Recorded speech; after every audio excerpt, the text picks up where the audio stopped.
بسم الله الرحمن الرحيم الحمد لله حمدا كثيرا طيبا مباركا فيه الصلاة والسلام على رسول الله وعلى آله وصحبه ومن والاه السلام عليكم ورحمة الله وبركاته. Ramadan, bénédiction ou malédiction? Comment un musulman peut-il qualifier le Ramadan de malédiction? Puisque le but de la religion, c'est d'enseigner aux gens ce qui est bon et utile pour eux sur terre et dans l'au-delà. C'est ça l'objectif de l'islam. L'islam est venu pour nous apporter la paix intérieure et la paix extérieure, l'équilibre intérieur et l'équilibre et l'harmonie avec le monde extérieur. Donc le din, la religion, avec toutes ses branches, tel le Ramadan, qui est un pilier, le quatrième, ne peut pas être une malédiction, une niqma. Dieu dit dans le Coran, Al-yawma akmaltu alaykum ni'mati. C'est ça? Wa raditu lakum al-islam dinan. Allez, Dieu a appelé le din, la religion, al-ni'ma, la bénédiction. C'est un cadeau divin. C'est ce qu'il y a de plus beau, n'est-ce pas? Puisque ça nous permet d'être heureux sur terre et dans l'au-delà. Donc le din ne peut pas être une niqma, une punition, une malédiction. Sauf s'il est l'œuvre d'un être humain et lorsqu'il est mal compris et mal pratiqué. Vous entendez? Le din, la religion, quand elle est mal comprise, mal appliquée, elle a l'effet inverse. Sur qui? Sur l'être humain. La preuve, Dieu dans le Coran condamne al-ahbar wal-ruhban, les religieux, juifs et chrétiens, qui font un mauvais usage de la religion. Qu'est-ce qu'ils font de la religion, les juifs? Les anciens juifs et chrétiens, peut-être encore aujourd'hui, qu'est-ce qu'ils font? Dieu dit dans le Coran, yashtaruna bi ayati llahi thamanan qalilan. Allez, la religion pour eux, c'est un moyen pour gagner du fric. C'est bien qu'ils la tordent pour atteindre leur objectif. Innal ladina yaknizuna adh-dhahaba wal fidda thumma la yunfiqunaha, ceux qui thésaurisent et qui ne donnent pas le dû des pauvres. Et regardez ce qu'ils font aussi, ces gens-là. Et tahadou, ils ont fait de leurs rabbins, de leurs prêtres, des dieux, des idoles. Ahbarahum wa ruhbanahum arbaban min dunillah. Vous vous rendez compte? Les musulmans qui finissent par adorer leurs dirigeants religieux. Et à l'époque, c'était eux les musulmans, les Banu Israël. Pourquoi? Parce que leurs prêtres, leurs religieux, leurs imams, c'est comme ça qu'on va les appeler, qu'est-ce qu'ils faisaient? Ils autorisaient ce que Dieu a interdit et interdisaient ce que Dieu autorisait, et les gens les suivaient. Et tous les deux ont tort. Ceux qui pervertissent la religion et ceux qui suivent les pervers. Donc vous voyez que la religion mal comprise, mal appliquée, devient une malédiction pour celui qui l'a mal comprise et qui l'applique mal. La preuve, Dieu n'a-t-il pas dit qu'il y aura en enfer des savants? Et pourtant ils avaient la science, ils avaient la connaissance, mais ils iront en enfer. Le hadith dit que les 3 premières personnes qui vont brûler en enfer, parmi elles un savant à qui Dieu donnait la science religieuse. Mais qu'est-ce qu'il a fait de cette science? Il l'a utilisée pour des fins personnelles.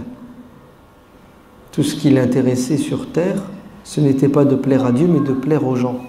Si bien qu'il tordait la religion pour qu'elle aille dans le sens qui plaît aux gens pour qu'il reste populaire, pour sa notoriété. Et il a eu ce qu'il voulait sur terre, puisque les gens l'ont applaudi, l'ont entre guillemets adulé, voire adoré, puisqu'ils l'ont suivi bêtement et aveuglement. Il a eu les honneurs sur terre. Dieu dira aux anges, mettez-le en enfer. Ils réagiront en disant, Seigneur, j'étais savant, j'étais imam, je connaissais le Coran, j'enseignais aux gens la religion. Dieu lui dit, certes, effectivement, ce que tu dis, tu l'as fait, mais ton intention n'était pas bonne. Tout ça, tu l'as fait pour plaire aux gens et tu as eu ce que tu voulais sur terre.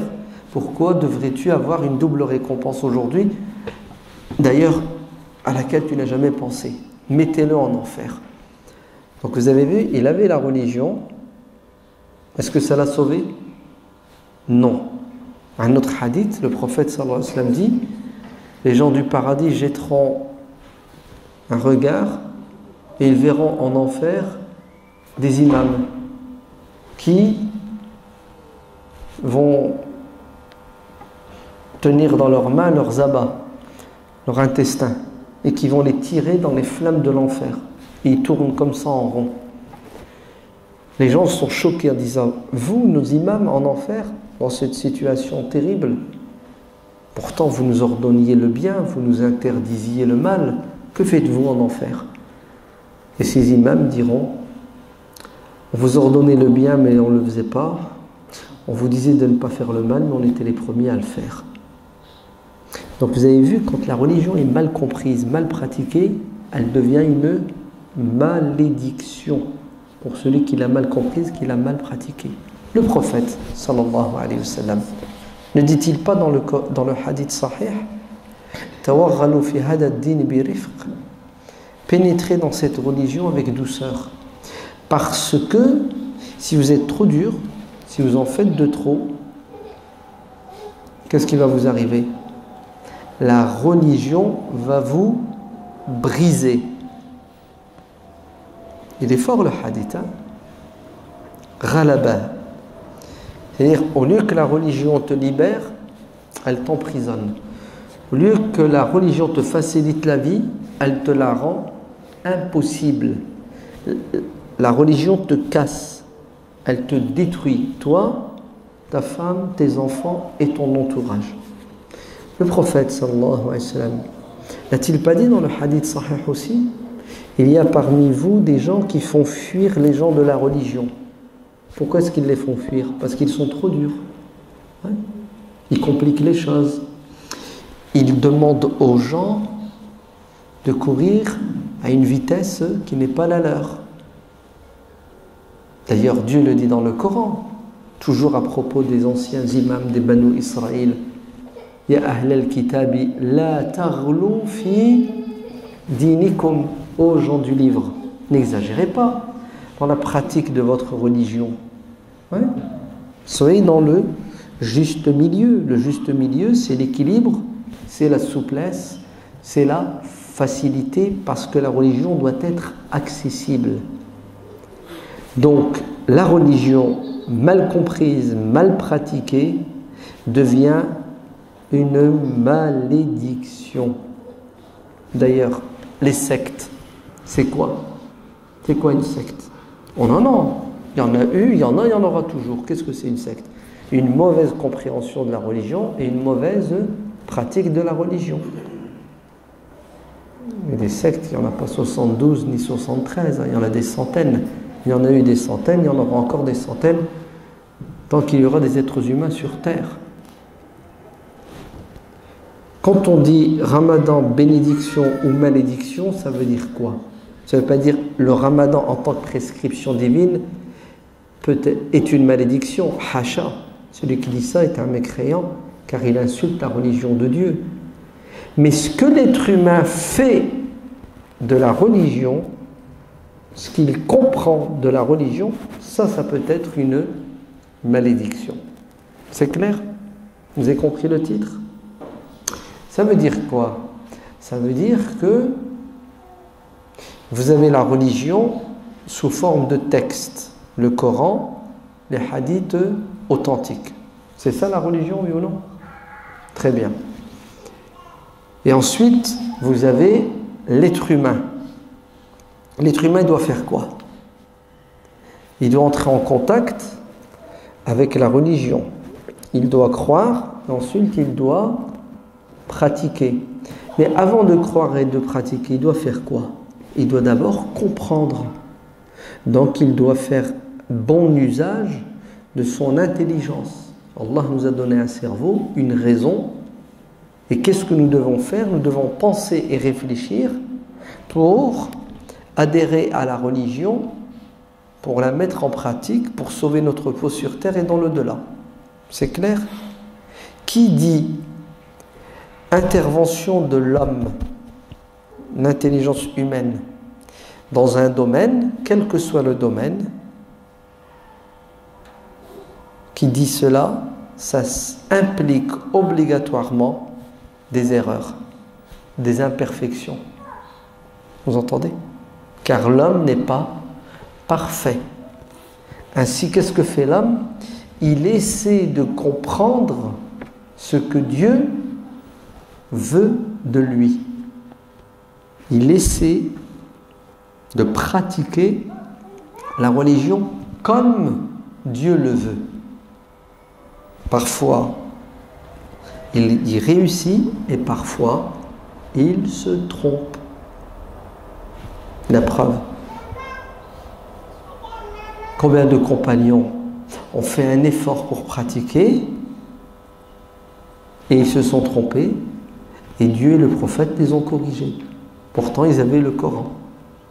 Le hadith de Adi ibn Hatim qui prend un fil blanc, un fil noir, la nuit du Ramadan, et il mange, et il sort ses fils, et il regarde, et il attend de pouvoir distinguer le blanc du noir. Car il croyait que le verset du Coran signifiait prendre réellement physiquement deux ficelles, une blanche et une noire. Et dans la nuit noire, tu ne peux pas distinguer, il fait noir. Plus le jour monte, plus il y a de lumière, plus tu vas pouvoir distinguer. Dès que tu distingues, tu arrêtes de manger. Il a pris le verset à la lettre. Il a essayé de comprendre la parole de Dieu. C'est ça? Il s'est planté, oui ou non? Il s'est trompé. Et le prophète, sallallahu alayhi wa sallam, va le corriger. Alors, imaginez-vous si le prophète ne l'avait pas corrigé. Et si son interprétation et sa compréhension de ce verset étaient restées, est-ce que ça nous compliquerait la vie, oui ou non? Ça nous compliquerait la vie de manière extraordinaire. Donc, la problématique n'est pas dans la religion révélée, elle est dans ce que l'homme fait de la religion. Est-ce qu'il la comprend bien, il la pratique bien? D'accord? Hayya, parlons du Ramadan 2014. Je ne vais pas vous parler des bienfaits du Ramadan, vous allez vous payer une khutbah la semaine prochaine et dans 15 jours. C'est ça? On a l'habitude, chaque fois que le Ramadan est proche, on a les mêmes khutbahs qui ressortent de la case mémoire de nos imams, et puis c'est la même chanson. D'accord?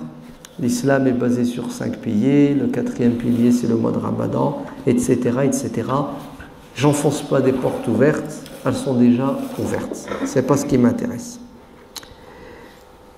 Là, on va essayer de parler du Ramadan 2014 à la lumière de notre vécu et de notre contexte, puisque la religion est pratiquée par des hommes et des femmes dans un milieu à une époque déterminée. C'est pas la même chose, vous êtes bien d'accord. Si vous jeûnez en France ou si vous jeûnez, je sais pas, en Suède, parce que là-bas, il y a 6 mois de jour, 6 mois de nuit. C'est pas la même chose. Jeûner en France au mois de juillet, sous 40 degrés, 18 heures de jeûne, et jeûner, je sais pas, par exemple au Maroc, en Algérie, vous avez que 15 heures de jeûne et 40 degrés certes. Le climat, la zone géographique, tout ça, ça a un impact sur notre pratique du Ramadan. Donc, ça implique quoi? Ça implique des adaptations. Le musulman doit s'adapter pour pouvoir pratiquer sa religion dans son contexte et son époque. Même ta situation personnelle. Ouais. Tu bosses pas. T'es jeune, t'es vieux. T'es malade, t'es pas malade. Il y a plein de facteurs qui entrent en compte et qui font que la pratique du jeûne va varier et s'adapter en fonction de tous ces facteurs. C'est logique. Très bien.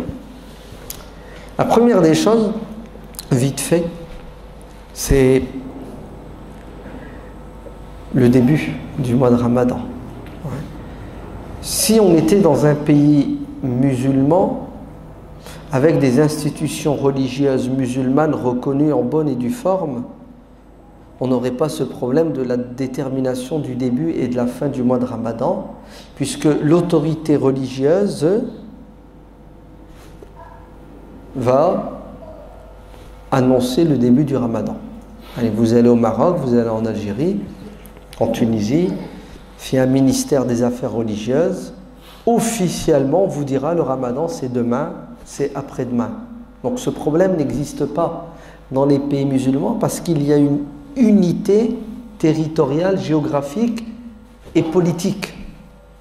Le problème se pose pour nous, musulmans d'Occident, qui n'avons pas d'autorité. Et quand on en a une, elle est bancale. C'est bien que elle aggrave la situation, elle ne résout pas le problème. Vous vous souvenez de ce qui s'est passé l'année dernière? D'accord? Lorsque le CFCM s'est réuni et qu'ils ont décidé en bonne et due forme, après maintes et maintes réunions et discussions, que le Ramadan devrait commencer le mardi, et ils ont signé, et le lundi, la veille, ils confirment leur engagement d'il y a 2 mois, et il faut attendre au milieu de la nuit, le matin, c'est ça, pour que certains reviennent sur leur parole, sur leur engagement, sous prétexte que les musulmans n'étaient pas d'accord. C'est-à-dire les musulmans lambda, les fidèles des mosquées, quand on leur a annoncé que le Ramadan c'était demain mardi, puisqu'ils ont tous la parabole, la télé, et qu'ils ont entendu que le Ramadan n'était pas mardi dans tel ou tel pays, donc on a refusé de suivre et d'écouter. Alors, on a trahi son engagement. Vous vous en souvenez? Et les gens étaient perturbés, alors que le bon sens veut que, si nous avons une institution en France, quelle que soit l'institution, je vous le dis franchement, qu'on soit d'accord ou non avec elle, et qu'elle prend une décision de manière plus ou moins unanime, puisque la majorité des fédérations adhèrent à cette institution, et qu'ils prennent une décision que le Ramadan c'est mardi ou mercredi, il est demandé aux musulmans de France et de Navarre de suivre pour garder une certaine unité et cohésion, comme c'est le cas dans les pays musulmans. Mais malheureusement, les musulmans de France ont encore besoin d'un peu plus d'éducation religieuse et aussi politique pour comprendre que on doit se référer aux institutions existantes et garder une cohésion, une unité au niveau géographique. Bref, vous vous souvenez de ce qui s'est passé. Si on était dans un pays musulman, on n'aurait pas ce problème. Nous sommes minoritaires dans un continent qui s'appelle l'Europe et nous avons besoin d'unité, de cohésion, et la solution efficace qui va mettre un frein à tout ce tohu-bohu, vous savez c'est quoi? C'est se baser sur le calcul astronomique qui définit le début et la fin de chaque mois lunaire. certains sont réticents. Je vous annonce une bonne nouvelle, c'est une question de temps. Comme il y avait une réticence jadis, quand on a dit que la khutbah devait se faire en français, en partie, car le public est en partie francophone, il y a eu une réticence. On a eu des fatwas, on a eu des gens qui nous disaient que c'est haram. D'ailleurs, ils existent encore aujourd'hui. Il y a encore des gens aujourd'hui qui disent que la khutbah en français est caduque, elle n'est pas bonne, c'est haram. Ici, dans cette mosquée, la khutbah est en partie en français, oui ou non? Ça vous choque? Ça vous dérange? Le contraire vous dérangerait. Le fait que vous veniez à la mosquée pendant une demi-heure le Jumu'ah et que vous ne compreniez rien. C'est ça qui vous choque. Ben, sachez qu'il y a 30 ans, il y a 20 ans, il y a encore 15 ans, ce qui vous choque aujourd'hui, ouais, le fait qu'elle ne soit pas en français, ne choquait pas du tout les anciens. Au contraire, ça les choque qu'elle soit en français. Et d'ailleurs, elle est dans un département français qui s'appelle l'île de la Réunion, une région, et vous allez voir que là-bas, la population n'accepte pas, et les imams, les moulissab comme ils les appellent, les maulana, n'acceptent pas que la khutbah soit faite en français. C'est impossible. Elle est faite en arabe alors que personne ne comprend la khutbah. Vous avez vu? Les musulmans vivent dans des contradictions et des aberrations au nom de quoi? Au nom de la compréhension de la religion et d'un fixisme juridique sans précédent. Comme les anciens ont dit la khutbah doit être en arabe, il est hors de question qu'on remette en question leurs opinions, leurs paroles, parce que ils sont infaillibles, c'est ça? Ouais. Ce qu'ils disent, c'est paroles d'évangile, parce que ça serait les insulter si on ne les suit pas. Je ne sais pas qu'est-ce qui fait que les gens ne veulent pas avancer, ne cherchent pas à évoluer, ne cherchent pas à tirer profit de ce qui est nécessaire à leur époque pour pratiquer leur religion de manière plus épanouie. Si la science aujourd'hui nous garantit un résultat probant, personne ne peut remettre en question les calculs mathématiques. C'est à la seconde près. L'astrophysicien va te dire quand naît le croissant. À la seconde. Personne ne peut discuter cela, puisqu'on n'est pas spécialiste. Donc on les écoute et nous les croyons sur parole, chacun son domaine. À la seconde près, on sait quand le croissant naît. Pourquoi se prendre la tête à l'observer, puisqu'il n'est même pas observable pour nous en France, et même quand il l'est, ça mène toujours à la cacophonie, la division. Le 6 avril 1989, l'Arabie Saoudite annonce le Ramadan jeudi. Certains pays suivent, alors que la règle dans les 4 écoles de fiqh, sauf les chafi'ites, donc dans les 3 écoles de fiqh, sauf la chafi'ite, c'est que là où le croissant est observé par un musulman et que les autres musulmans, là où ils sont au courant de cette observation, ils doivent jeûner à la lumière de l'information qu'ils ont reçue. C'est ça? Donc l'Arabie Saoudite annonce la vision du croissant lunaire le mercredi, donc jeudi 6 avril, c'est le Ramadan. À votre avis, est-ce que tout le monde a suivi? Non. C'est pas logique. Le Maghreb est malikite, oui ou non? Le Kazakhstan, Ouzbékistan, toute cette région de l'Asie, ils sont hanafites. L'Arabie est hanbalite. Pour eux, la ibrata bikhtilafi al-matali'. Là où le croissant est vu sur terre et que le musulman est au courant, tout le monde doit suivre. Et le musulman n'applique pas cette règle. Alors regardez ce qui va se passer. L'Arabie Saoudite annonce le début du Ramadan. Certains pays suivent l'Arabie. Le vendredi 7 avril, l'Égypte annonce le Ramadan. L'Égypte annonce le Ramadan pour le vendredi 7 avril. Donc il y a un jour de décalage entre l'Arabie et les pays qui l'ont suivi. Normalement, affaire classée. Ceux qui n'ont pas jeûné jeudi, jeûnent vendredi. Non. Regardez la bêtise des musulmans jusqu'où elle va. Le Pakistan, même Oman, le sultanat d'Oman. Donc le sultanat d'Oman, il est où? Il est dans la péninsule arabique. Vous entendez, hein? C'est-à-dire les Omanais, ouais, qui sont collés à l'Arabie, au sud il y a le Yémen, etc., vont jeûner le samedi. Vont jeûner le samedi. C'est pas le désordre. Tout ça pourquoi? Parce que toi tu l'as vu, moi je ne l'ai pas vu. Et même quand tu l'as vu, ben, je ne tiendrai pas compte de ta vision, de ton avis. En fait, c'est une entorse à la logique, au bon sens et même aux règles de fiqh posées par les savants, la ibrata bikhtilaf al-matali'. Et nous en France, on subit, ouais, ce désordre, ce boxon.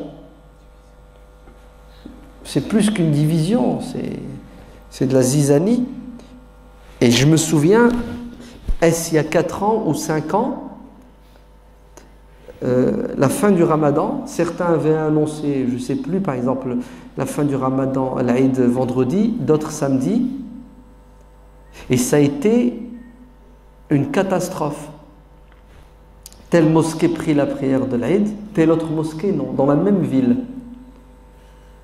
Donc le fils qui prie dans la mosquée A rentre chez lui le jour de l'Aïd pour saluer sa famille, ses parents. Bon Aïd, ils disent quoi? C'est pas l'Aïd, c'est Ramadan. C'est-à-dire dans une même famille, on a quoi? On a eu tout ça à cause de j'ai vu, j'ai pas vu. On va continuer à chercher à voir et vous allez rentrer dans un mur parce que vous ne respectez pas la science, vous ne respectez pas la raison et vous ne respectez même pas les textes, ni le Coran ni la Sunna. Car le Coran nous dit d'observer l'univers et de le contempler et de découvrir les lois physiques qui gèrent l'univers. Pourquoi est-ce qu'on doit étudier l'univers? Vous savez pourquoi? لِتَعْلَمُوا عَدَدَ السِّنِينَ وَالْحِسَابِ, pour que vous puissiez définir les dates. L'année quand elle commence, quand elle s'arrête, le mois quand commence-t-il, quand s'arrête-t-il. Vous avez vu? Vous étudiez pour. Ouais. يَسْأَلُونَكَ عَنِ الْأَهِلَّةِ قُلْ هِيَ مَوَاقِيتُ لِلنَّاسِ. Le croissant, les débuts, les fins des mois lunaires, c'est pour définir des dates précises pour pouvoir adorer Dieu, que ce soit pour le Ramadan, que ce soit pour le pèlerinage, que ce soit pour d'autres obligations, l'Aïda, etc. Très bien. Donc, le Ramadan cette année, c'est le samedi. D'accord? Le samedi combien? 28. Vous savez pourquoi? Parce que le croissant naît le vendredi 27 à 10h08. Ouais. Le vendredi 27 juin à 10h08 du matin, le croissant est né. D'accord? Alors certains vont dire oui, et alors s'il est né, il faut le voir. Et pourquoi tu veux le voir? Pour savoir s'il est né. Tu ne cherches pas à le voir pour le voir quand même, non? Parce qu'il est beau, il est mignon. Ouais, quand tu vas le voir, tu vas jouir. Ah, je l'ai vu, tu es content. Si tu veux voir des croissants et être content, achète des croissants. Va à la boulangerie, ramène des croissants, mange-les, tu seras encore plus heureux. Il faut que je le voie pour savoir si le Ramadan c'est demain. Il y a les yeux de l'intelligence, ouais, les mathématiques, qui sont beaucoup plus performants et efficaces que tes yeux. D'ailleurs, tu as combien là, à ton œil droit? 2 sur 10? 8 sur 10? Peut-être même que tu ne le verras jamais à cause des nuages, à cause des conditions atmosphériques. Ah, mais t'inquiète, aujourd'hui, avec la lunette astronomique, on peut le voir. Il y a mieux que la lunette astronomique. Ouais. On va le voir avec des lunettes infrarouges. Il y a beau faire n'importe quel climat, conditions atmosphériques les plus catastrophiques, avec les appareils qu'on a aujourd'hui, on va le voir et on va le photographier. Tu fais quoi? Vous savez ce qu'ils vont vous sortir? Oui, mais on ne l'a pas vu dans un pays musulman. Ah, nouvelle condition. Il faut qu'il soit vu dans un pays musulman. D'accord? Il ne reste plus qu'à dire, il faut qu'il soit vu dans un pays musulman arabe. Ouais, parce que les Arabes, ça reste le peuple élu quand même. D'accord? Attends, la religion a été révélée chez les Arabes, ouais, en Arabie. Bref, on ferme la parenthèse. On est d'accord? Vous inquiétez pas, on a encore pour 2-3 ans, ce sera une affaire classée comme la khutba en français. D'accord? Tiens, au passage, moi je me souviens, il y a 25 ans, il y a 30 ans, la présence des femmes à la mosquée, c'était sacrilège, haram. Les femmes ne prient pas à la mosquée. Comment? Les femmes, elles vont venir à la mosquée? A'oudou billah. C'était comme ça dans les années 80. Des bagarres dans les mosquées. Tout doucement, ouais, avec l'explication, avec un peu de pression, avec de la résistance surtout. C'est ça? Ben, on a fait des cages à poules aux femmes dans les mosquées. C'est des petites pièces sans fenêtre, sans oxygène. Ouais. Je ne te parle pas du son, hein, c'est même pas la peine, elles n'entendent rien. Et alhamdoulilah, aujourd'hui, c'est mieux qu'il y a 30 ans. Et nous espérons que dans 30 ans, ça sera encore mieux pour les femmes dans les mosquées et pour les enfants.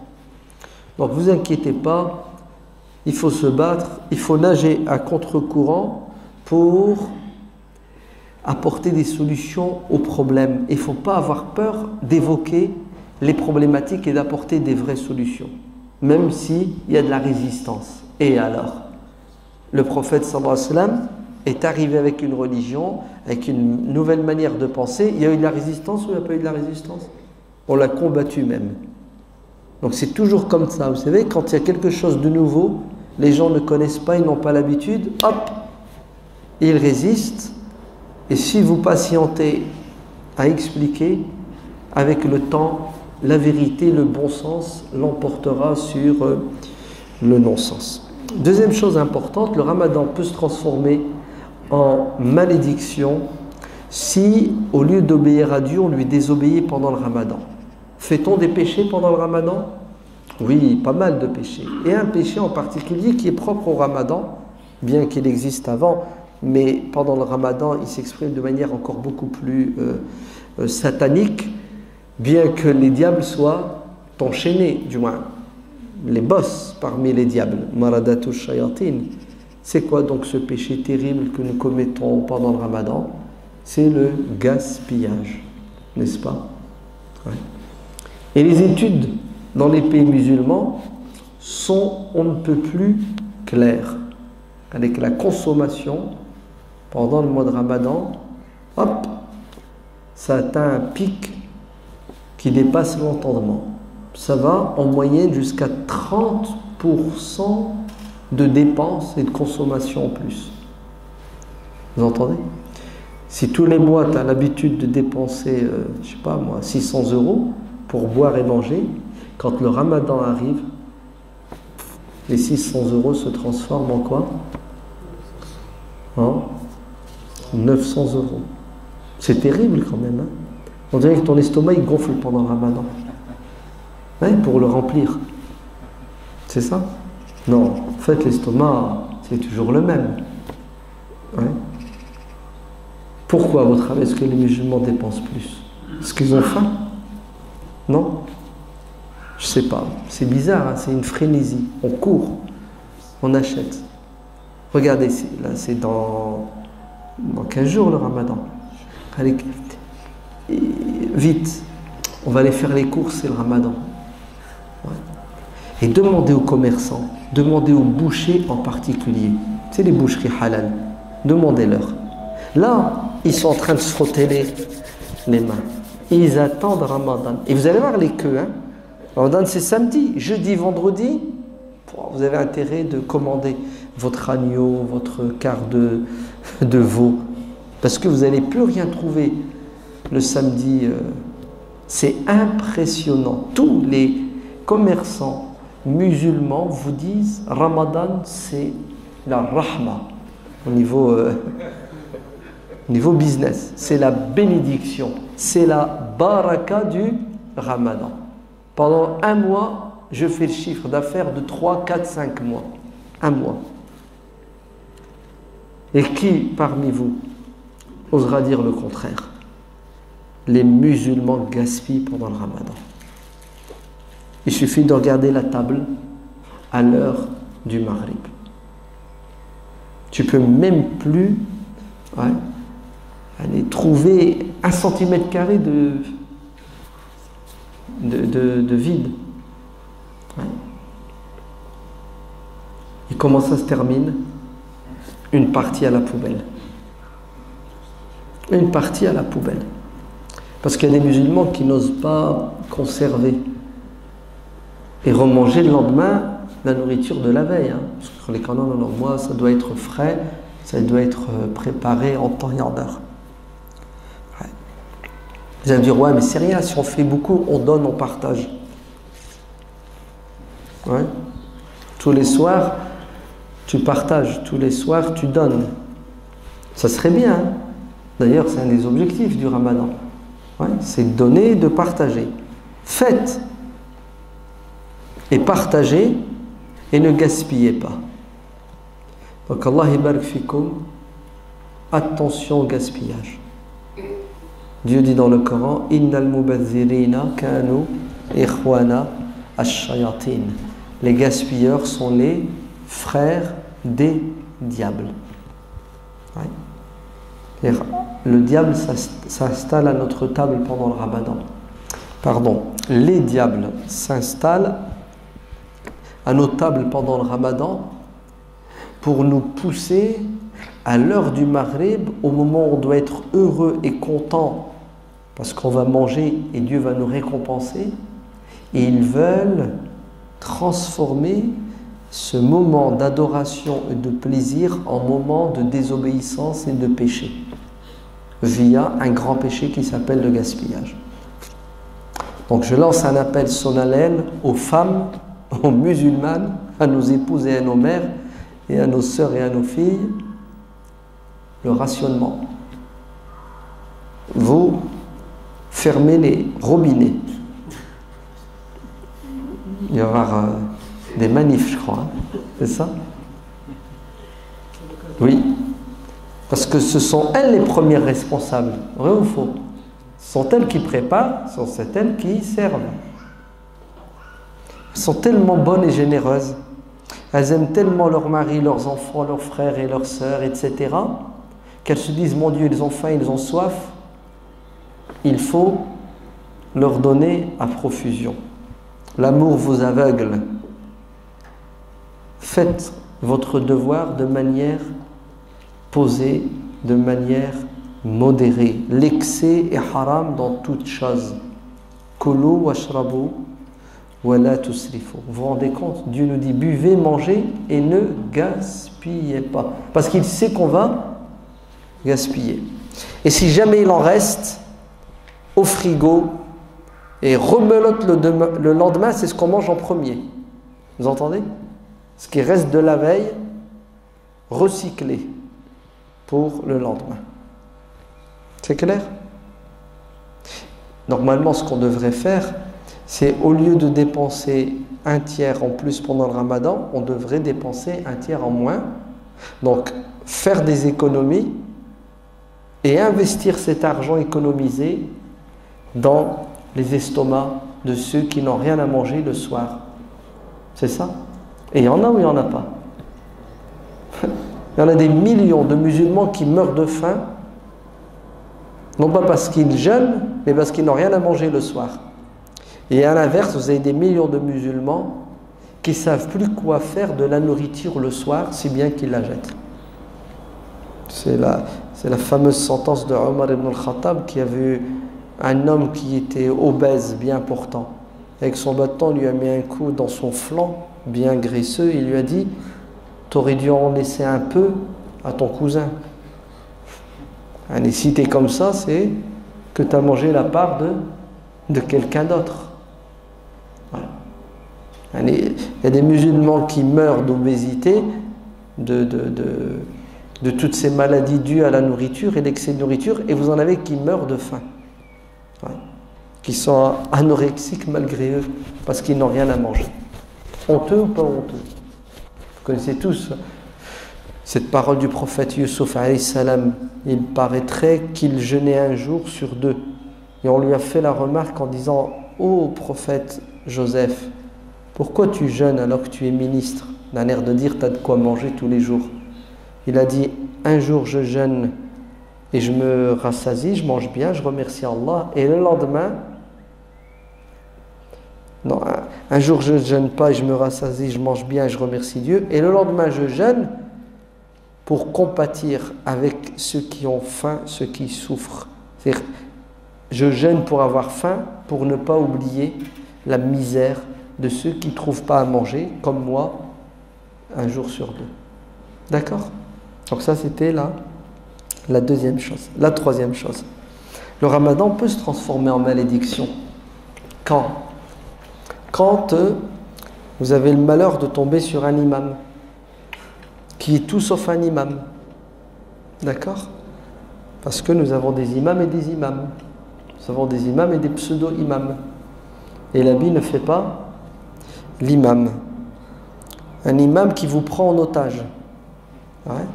Vous arrivez à la mosquée, il est déjà 11h30, voire minuit, et il se met en mode tarawih, et il oublie qu'il y a des gens derrière, qui sont âgés.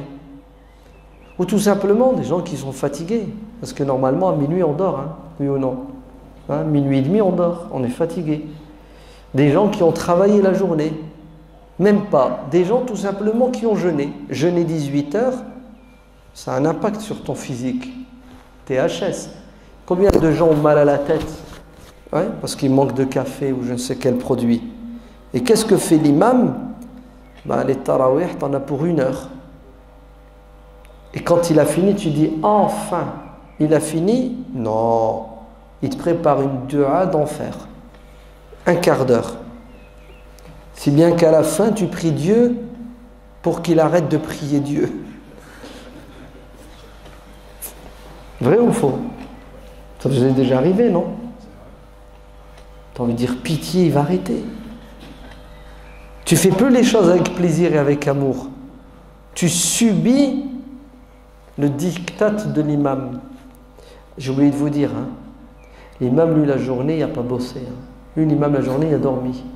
Ah bah oui, attends, c'est quand même un poste intéressant, l'imam. Hein.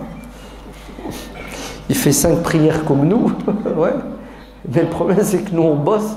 Et lui, qu'est-ce qu'il fait pendant qu'on bosse? Allah aime ce qu'il fait. Il fait ce qu'il veut de sa vie. Mais tout ce que je sais, c'est qu'il n'a pas le droit de prier sans tenir compte de qui? Pas du plus fort, mais du plus faible. Vous entendez? C'est la sunna du prophète sallallahu alayhi wa sallam. Il doit prier en fonction de la personne âgée, du malade, de celui qui bosse, des enfants, des femmes qui entendent leurs enfants pleurer. Donc, Allah barik fikum, les responsables des mosquées ou les fidèles des mosquées. Qu'est-ce qui vous empêche d'aller voir l'imam et de lui dire: s'il te plaît, on est au mois de juillet, ouais, la Isha elle est tard, le ramadan est difficile. Difficile ou pas difficile? Parce qu'il y en a qui font des nids de galère. Ouais. Allez, il fait 40 degrés, le mec il bosse toute la journée, ça fait 18 heures qu'il jeûne, tu lui dis ça va, et tu dis alhamdulillah. Il est en train de crever, hein, il ne lui reste plus grand chose, il n'y a plus de salive, il est défoncé, il dit alhamdulillah, je vais bien. C'est pas vrai, dis la vérité, dis que tu galères. Et ma chérie, c'est pas honteux. Hein. On dirait que ça se fait pas, ça se dit pas de dire je souffre. On dirait que chez nous musulmans, on doit supporter l'insupportable. Non, c'est dur, c'est difficile. Oui, et alors? D'ailleurs, Dieu le sait. C'est pour ça qu'il nous a dit que quand il y a une difficulté, il faut trouver une solution. Et la solution, c'est la facilité. Bien sûr.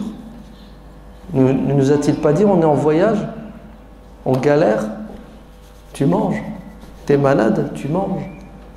Allez, t'es pas en voyage, t'es pas malade, tu jeûnes. Ouais. T'arrives à 18h de l'après-midi, avec la chaleur et tout, t'en peux plus. T'es au bout. Tu manges ou tu manges pas? Ou bien tu te laisses mourir. Tu prends des risques.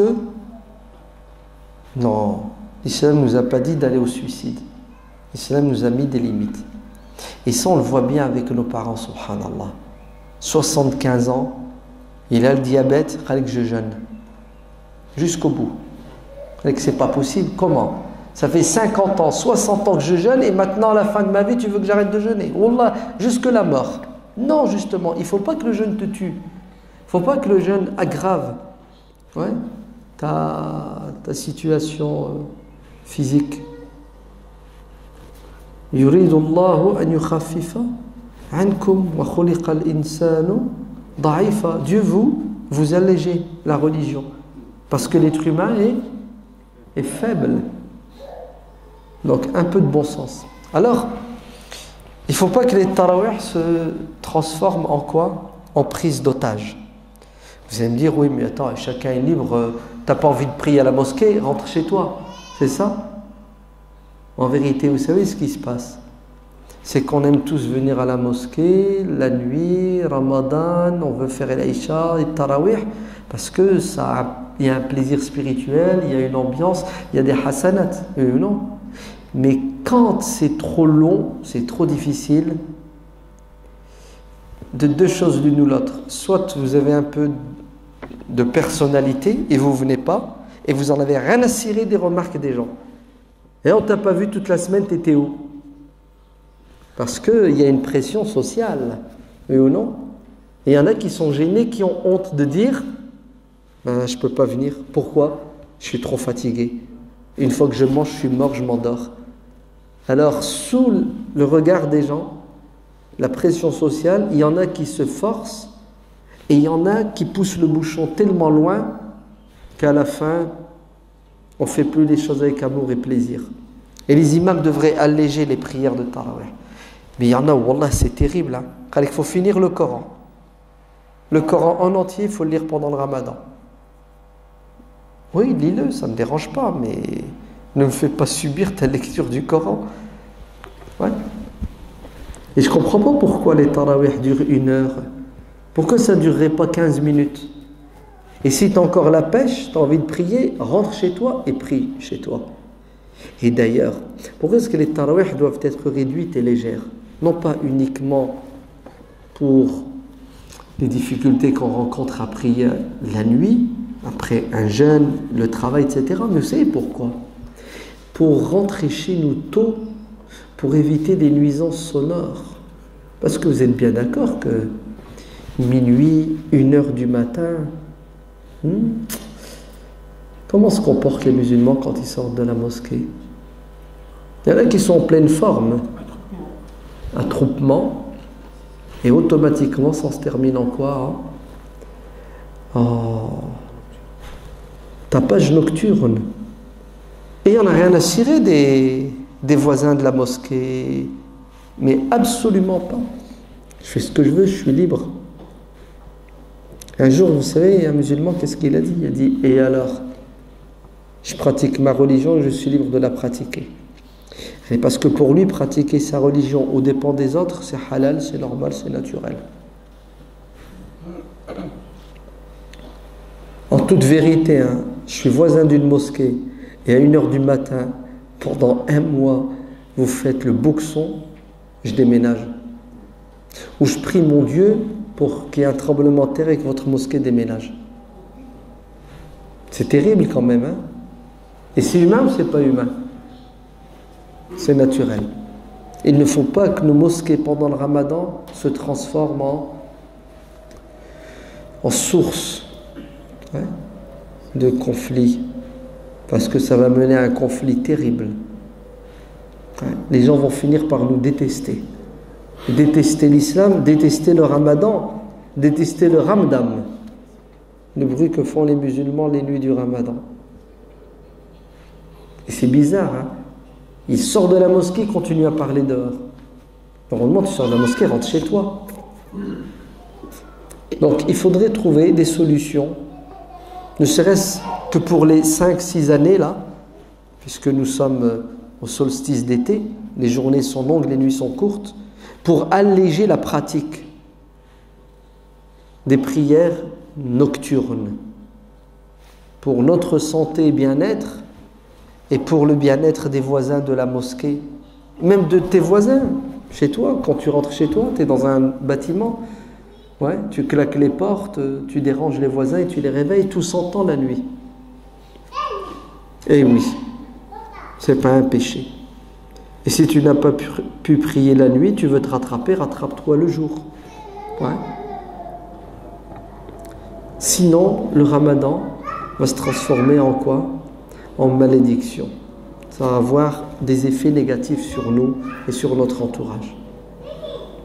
Le Ramadan peut être aussi une malédiction. Lorsque vous allez trouver des gens qui vont vous dire il est haram de donner la zakat al-fitr en argent, il faut la donner en riz, en farine, en dattes. Ils ont même dépassé les limites du littéralisme, puisqu'ils ont autorisé les fèves, les petits pois, les carottes. Par contre, le lait caillé, non. Ça, je crois que ça ne doit pas trop se conserver. Donc je vous dis, c'est haram. Si tu donnes en argent, elle n'est pas valable. Et ça met les gens dans la galère, n'est-ce pas? Non, ça met surtout les responsables des mosquées, qui se retrouvent avec des semi-remorques de riz et de farine. Ils ne savent même pas quoi en faire. On donne ça à qui? On le distribue comment? Alors que c'est tout bête, c'est tout simple. Donne 5 € par personne, on fait une cagnotte, il va y avoir 5 000 €, on envoie ça au secours islamique, et ta farine, ton lait, tous tes produits alimentaires seront achetés sur place, ça coûtera beaucoup moins cher. Avec 1 € en France, on achète, admettons, 1 kg de farine. En Éthiopie, 10 kg de farine. Donc vous voyez que c'est beaucoup plus intéressant pour le pauvre, oui ou non? Et ça nous évite le transport en plus. Ouais. Et dans ces pays-là, vous avez des gens qui ont faim. Nous, en France, on n'a pas trop à se plaindre, voire même avec la solidarité sociale, il n'y a même pas à se plaindre. Le choix est vite fait, non? Il vaut mieux que ta zakat se retrouve en Éthiopie, en Somalie, en Érythrée, que dans une banlieue parisienne. Mais non. La zakat, au lieu de jouer son rôle, qui est de faire le bonheur des pauvres le jour de l'Aïd, chez nous, en France, la zakat devient un problème puisqu'il faut une logistique terrible pour certains. Pourquoi? Pour récolter ces denrées et les redistribuer. C'est une catastrophe. Il y a des responsables d'une mosquée qui m'ont dit qu'ils ont stocké les pâtes, la farine, les dattes, et 6 mois après, il y avait tellement de souris et de rats, ils ont tout balancé. Oui. Ici chez vous, en Île-de-France, dans le 9-3. 6 mois après, ils ont tout balancé. Pourquoi? Parce que ces gens-là ont ramené, ont déposé à la mosquée la zakat en nature et ils se sont barrés. Débrouillez-vous avec. C'était une malédiction pour les responsables. Et parfois, même nous qui la donnons en argent, on se trompe. On attend le dernier jour pour la donner. Non, il y en a, ils attendent 5 minutes avant la prière. Il vient pour la prière de l'Aïd, il cherche le tronc là pour mettre dedans les 20 €. Donnez votre zakat dès le début du Ramadan. Ouais, même avant, si vous voulez. C'est pas grave. Ouais. Faites un chèque, un virement bancaire au Secours Islamique, au CBSP. Eux, ils reçoivent la zakat du Ramadan, le fitr, et ils la gèrent. Comme ça, vous êtes tranquille. Vous ne l'oubliez pas. Et puis, ils récoltent l'argent en temps et en heure. Non, vous ne trouvez pas qu'il faut s'organiser un peu plus? Pourquoi on doit toujours rester médiocre dans la gestion du culte musulman? C'est toujours le fawda, le désordre. Alors que quand on gère notre quotidien, nos biens personnels, on essaie d'optimiser, d'être toujours les plus efficaces. Mais quand il s'agit du din, de la religion, excusez-moi l'expression, c'est du travail d'arabe. Ouais, c'est du travail d'arabe. Comme si la piété était synonyme de médiocrité. Alors que Dieu nous dit « Liyabluwakum ayyukum ahsanu amala ». C'est-à-dire on doit exceller quand on agit. On doit faire de la meilleure façon et non pas de la pire des façons. Oui, le ramadan peut aussi se transformer en malédiction, vous savez quand? Quand, à la fin du ramadan, la cacophonie du début reprend. C'est quand l'Aïd, et ça recommence. Si on ne résout pas le problème une fois pour toutes, on le retrouvera à la fin du ramadan. Et j'ai envie de vous dire, c'est pire à la fin qu'au début. Parce qu'au début, celui qui veut jeûner, jeûne, ça ne dérange pas celui qui ne jeûne pas. Oui ou non? Même ce qu'on appelle le jour du doute, tu veux le jeûner, le jour du doute. Ouais, samedi, c'est peut-être le ramadan, c'est pas le ramadan. Volontairement, tu décides de jeûner le jour du doute, tu n'as pas fait de péché.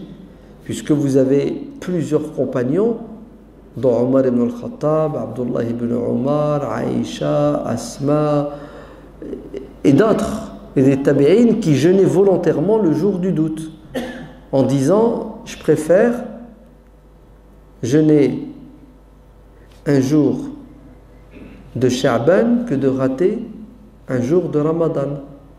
Allez, je jeûne demain. Si c'est Ramadan, alhamdulillah, j'ai jeûné le Ramadan. Si c'est pas Ramadan, ben, j'ai rien perdu, j'aurais jeûné un jour de Sha'ban. Parce que si tu te plantes à la fin du Ramadan, ben, tu vas découvrir que tu t'es planté et peut-être que tu devras rattraper un jour. Si à la fin du Ramadan, tu découvres que le croissant était né bien que tu ne l'aies pas vu. Donc, jeûner le jour du doute, ça n'a jamais dérangé personne et ça doit déranger personne. Par contre, le jour de l'Aïd, c'est compliqué. Et oui, parce que on peut créer la zizanie dans les familles. Il y en a qui jeûnent le jour de l'Aïd parce qu'ils ne le considèrent pas comme jour de l'Aïd et il y en a qui ne jeûnent pas. Et telle personne responsable de la mosquée qui décide de louer une salle pour faire la prière de l'Aïd à l'extérieur, pour que tout le monde assiste à cette prière de l'Aïd, les hommes et les femmes, et en particulier les femmes qui n'accomplissent pas la prière à cause de leur menstru, qui sont invitées par le prophète sallallahu alayhi wa sallam à assister à cette assemblée bénite pour les invocations. Donc, je fais comment en tant que responsable pour louer une salle alors que je ne sais pas c'est quand l'Aïd? Sera-ce dimanche ou lundi l'Aïd? Où je dois louer la salle 2 jours? Vous vous rendez compte? Imaginez-vous si je loue la salle 500 € la journée. Donc je vais dépenser 500 € dans le vide parce que je dois la louer 2 jours parce que je ne sais pas c'est quand l'Aïd? Non, il faut arrêter ce désordre, ce manque d'organisation. Ouais. Notre religion, c'est la religion de quoi? De kullun fi falakin yasbahun ash-shamsu wal qamaru bi husban. Mais nous aussi, dans notre quotidien, on doit planifier. L'Aïd, c'est tel jour, la prière sera à telle heure, à tel endroit. Et alhamdulillah, ça facilite les choses et on passe à d'autres choses. Voilà, c'était quelques écueils qu'il faut éviter pendant le mois de Ramadan. Peut-être qu'il y en a d'autres, mais bon, on ne va pas tout dire. On regarde encore quelques-uns pour les jours et les semaines à venir, pour pouvoir, Inch'Allah, réveiller les musulmans afin qu'ils soient encore plus musulmans et qu'ils pratiquent leur religion de manière sensée et intelligente. Wallahu alam, walhamdulillahi rabbil alamin.